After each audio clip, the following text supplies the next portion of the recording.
ഇതുപോലൊരു മട്ടൻ കറി നിങ്ങൾ ഉണ്ടാക്കിയിട്ടുണ്ടോ? ഇല്ലെങ്കിൽ എന്തായാലും ഒന്ന് ഉണ്ടാക്കി നോക്കണം കേട്ടോ. കഴുകി വൃത്തിയാക്കിയ മട്ടനിലേക്ക് മഞ്ഞൾപ്പൊടി, മുളക് പൊടി, കുരുമുളക് പൊടി, ആവശ്യത്തിന് ഉപ്പ്, കുറച്ച് വെളിച്ചെണ്ണ, കുറച്ച് ചെറുനാരങ്ങാനീര് എന്നിവ ചേർത്ത് കുക്കറിൽ വേവിച്ചെടുക്കാം. എന്തായാലും മട്ടൻ വേവാൻ കുറച്ച് സമയമെടുക്കും. അപ്പോഴേക്കും നമുക്ക് നാളികേരം ഒന്ന് വറുത്തെടുക്കാം. നാളികേരം വറുക്കാൻ എന്തായാലും സമയം പിടിക്കും. അപ്പോൾ അതും കുറച്ച് നേരം അവിടെ കിടക്കട്ടെ. ഇടയ്ക്കൊന്ന് ഇളക്കി കൊടുക്കാം. തീ നന്നായിട്ട് കുറച്ചിടാൻ മറക്കരുതേ. ഇനി നമുക്കിതിൻ്റെ ഗ്രേവി തയ്യാറാക്കാം. അതിനായി കൂടുതൽ ചെറിയുള്ളിയാണ് വേണ്ടത്.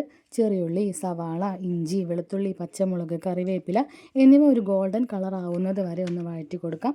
അതിലേക്ക് വീണ്ടും കുറച്ച് മഞ്ഞൾപ്പൊടി, മല്ലിപ്പൊടി, മുളക് പൊടി, ഗരം മസാല, ജീരകം പൊടിച്ചത് എന്നിവ ചേർത്ത് പച്ചമണം മാറുന്നത് വരെ വഴറ്റി അതിലേക്ക് മട്ടൻ വേവിച്ച് വെള്ളമൊഴിച്ച് മട്ടനും അതിലേക്കൊന്ന് തട്ടി കൊടുക്കാം. ഒന്ന് ചൂടായിട്ട് വരുമ്പോൾ കുറച്ചുകൂടി നല്ല ജീരകം പൊടിച്ചതും നാളികേരത്തിൻ്റെ അരപ്പും ചേർത്ത് സെറ്റാക്കാം. ഇത് അപ്പത്തിൻ്റെയും പൊറോട്ടയുടെയും കൂടെയൊക്കെ ഒന്ന് കഴിച്ചു നോക്കി, അടിപൊളിയായിരിക്കും.